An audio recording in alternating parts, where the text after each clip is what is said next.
নমস্কার বন্ধুরা, সুষমা কিচেনে আপনাদের সবাইকে আরও একবার স্বাগত। আশা করছি আপনারা সকলেই খুব ভালো আছেন এবং সুস্থ আছেন। চলে এসেছি আরও একটি নতুন রেসিপি নিয়ে। আজ আমি আপনাদেরকে বানিয়ে দেখাবো ঢেঁকি শাকের একটা রেসিপি। আর ঢেঁকি শাক খাওয়া কিন্তু শরীরের পক্ষে ভীষণই উপকারী। তো চলুন দেখতে থাকুন ঢেঁকি শাক আমি কী করে বানাচ্ছি। তো এখানে আমি ঢেঁকি শাকটা আগে থেকে ভালো করে ধুয়ে এভাবে ঝুড়ি ঝুড়ি করে কেটে নিয়েছি, দেখতে পাচ্ছেন। এর সাথে আছে আলু। এখানে আমি কয়েকটা আলু ভালো করে ধুয়ে নিয়ে কুচি করে কেটে নিয়েছি। আর আছে দুটো পেঁয়াজ, মিডিয়াম সাইজের পেঁয়াজ আমি কুচি করে নিয়েছি। আর আছে কয়েকটা কাঁচা লঙ্কা। প্রথমে আমি গ্যাস অন করে দিয়েছি, একটা পাত্রে বসিয়ে দিয়েছি জল, আর এর মধ্যে দিয়ে দিচ্ছি লবণ। এবার আমি এই ঢেঁকি শাকটাকে সামান্য একটুখানি ভাপিয়ে নেব। সেজন্য আমি জলটা ফুটে গেলে ঢেঁকি শাকটা দিয়ে দিচ্ছি। 2-3 মিনিট মতো ভাপিয়ে নিলেই হয়ে যাবে। ঢেঁকি শাকটা ভাপানো হতে হতে এদিকে আমি আরেকটা কড়াই বসিয়ে দিয়েছি। আর কড়াই গরম হয়ে গেলে কড়াইতে দিয়ে দিয়েছি সর্ষের তেল। এবার আমি তেল গরম হয়ে গেলে আলুগুলোকে ভেজে নিচ্ছি।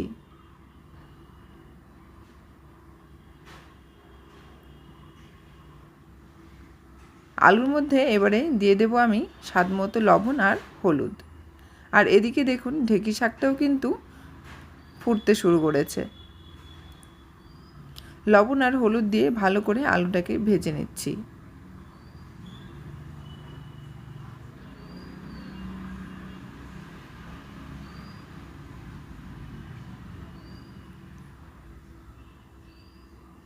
এভাবে বেশ কিছুক্ষণ ধরে আমি ভাজতে থাকবো।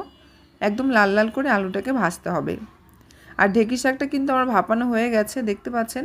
আর বেশি ভাপানোর কোনো দরকার নেই, 2-3 মিনিট মতো হয়ে গেছে। একদম নরম করে ফেলা যাবে না, সামান্য একটুখানি ভাপিয়ে নিলেই হয়ে যাবে। এবারে একটা ঝাঁঝরি হাতা দিয়ে আমি এটাকে তুলে নিচ্ছি।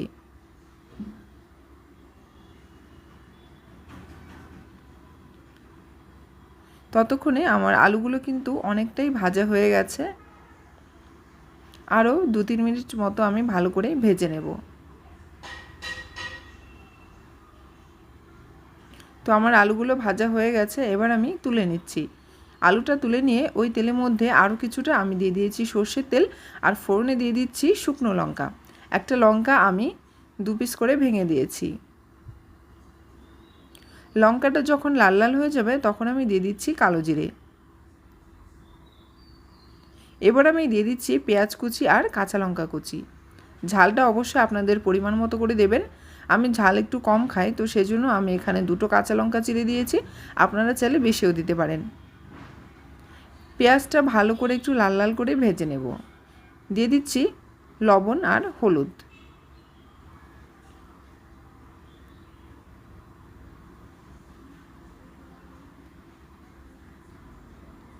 কিছুক্ষণ ধরে পেঁয়াজটা আমি লাল লাল করে ভেজে নিয়েছি। এবার আমি দিয়ে দিচ্ছি ভাপিয়ে নেওয়া ঢেঁকি শাক। এভাবে যারা আপনারা কখনো ঢেঁকি শাক রান্না করেননি তাদেরকে রিকোয়েস্ট করব অবশ্যই আমার এই ভিডিওটা পুরোটা দেখবেন, দেখে বাড়িতে এভাবে বানাবেন। খেতে কিন্তু ভীষণই টেস্টি হয়। বাড়ির বাচ্চারা যদি শাক খেতে পছন্দ না করে তাহলে এভাবে আপনারা বানিয়ে দেবেন, তারাও কিন্তু খেয়ে ভীষণই খুশি হবে। আমার বাচ্চাও শাক খেতে পছন্দ করে না, তো আমি ওকে মাঝে মধ্যে এভাবে করে ঢেঁকি শাকটা বানিয়ে দিই, তাতে কিন্তু বেশ ভালো খায়। তো দেখুন বেশ কিছুক্ষণ ধরে আমি শাকটা ভেজে নিয়েছি। আর পেঁয়াজের সাথে শাকটা কিন্তু একদম সুন্দর করে ভাজা হয়ে গেছে। এইবার আমি ভেজে রাখা আলুটা এর মধ্যে মিশিয়ে দেব।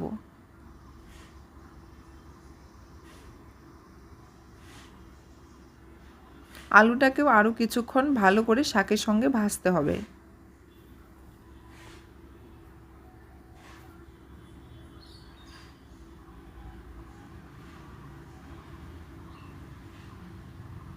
তো আরও কিছুক্ষণ আমি এভাবে শাকটাকে আলুর সাথে ভালো করে ভেজে নিয়েছি, দেখতে পাচ্ছেন। আর এখন কিন্তু আমার ঢেঁকি শাকের রেসিপি পুরোপুরি কমপ্লিট হয়ে গেছে, দেখুন। তো এবার আমি গ্যাস অফ করে নামিয়ে নেব। আমার আজকের এই ছোট্ট রেসিপি আপনাদের যদি ভালো লেগে থাকে তাহলে কিন্তু অবশ্যই লাইক করবেন এবং কমেন্ট করে জানাবেন কেমন হয়েছে। পারলে ভিডিওটি বন্ধুদের সাথে শেয়ার করবেন এবং অবশ্যই আমার এই ছোট্ট চ্যানেলটি সাবস্ক্রাইব করে আমার পাশে থাকবেন, যাতে আমি আরও নতুন নতুন ভিডিও আপনাদের সামনে আনতে পারি। আর এই ভিডিওটা যদি আপনারা ফেসবুক পেজ থেকে দেখে থাকেন তাহলে আপনাদের কাছে রিকোয়েস্ট করব অবশ্যই আমার পেজটি ফলো করে নেবেন, কারণ ফেসবুক পেজে আমি একদম নতুন পেজটা আমি ওপেন করেছি। প্লিজ আপনারা আমাকে সাপোর্ট করবেন, ফেসবুক পেজটা ফলো করে নেবেন। আজকের ভিডিও এখানেই শেষ করছি। নমস্কার।